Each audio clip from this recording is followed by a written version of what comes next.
Today we are diving into a classic of an African literature, Efuru by Flora NWAPA.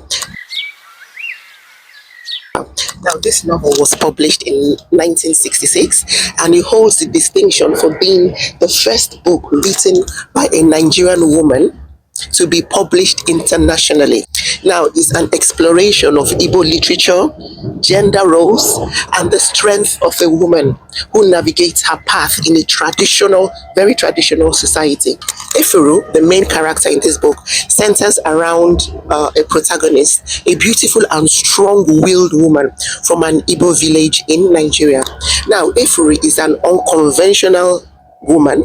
Despite expectations, she makes bold decisions regarding marriage, motherhood, and her role in the community. The story begins with her marrying Adizwa, a man of her own choice, which is a departure from the arranged marriages that were common in her culture, or that was common in her culture. However, Efuru's journey is fraught with personal challenges and societal pressures. Adizwa abandons her and she later marries Gilbert, with whom she finds more stability, but still faces the sorrows of childlessness. So throughout her trials and challenges, Efuru remains resilient, drawing her strength from her faith in a river goddess in her village. One of the novel's central themes is the role and status of women in Igbo society. The author shows the societal expectations placed on women, particularly regarding marriage and motherhood. Efuru's character challenges these norms through her independence and resilience. Spirituality is also significant in this book, with a river goddess, Uhamiri, symbolizing both the societal reverence for female deities and the personal solace Efuru finds in her faith.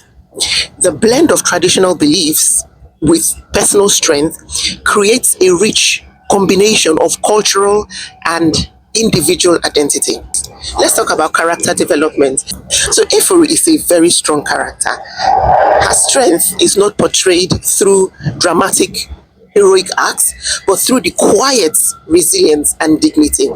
The author's portrayal is empathetic and realistic, making Efuru's struggles and triumphs relatable. Other characters, such as Efuru's husband, her first husband Adizwa, and the second husband Gilbert, as well as her supportive and sometimes very critical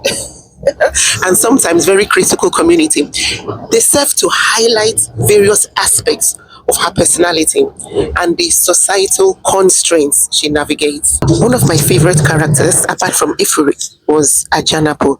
Ajanapo is Efuru's ex's mother-in-law's sister.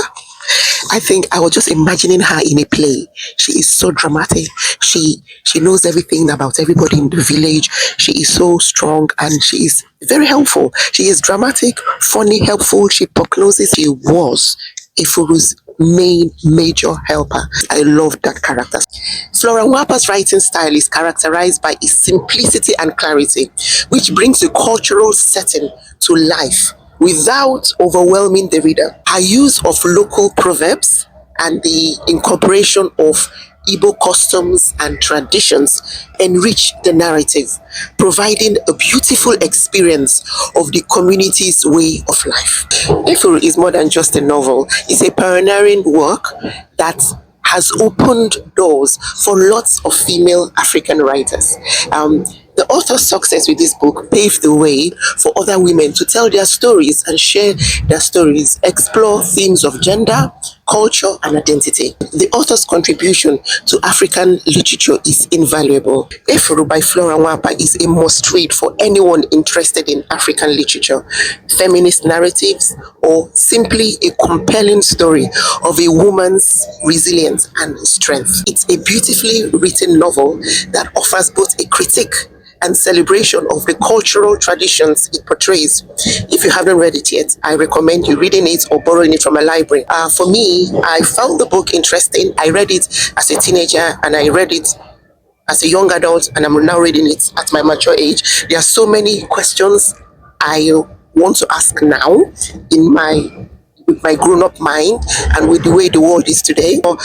Do I wish he ended the way he ended? I wanted more from this book. I personally don't like the way it ended. I wanted to see a resolution. I wanted to see the result of patience in long suffering. So if you haven't read this book yet and you're interested in African literature or how life was back in so many years ago, pick up this book and you definitely enjoy it. That's it for today's review. If you enjoyed this video, please give it a thumbs up and subscribe for more content. Let me know in the comments what you thought of Efuru or which book you would like me to review next. Thanks for watching and have a lovely day.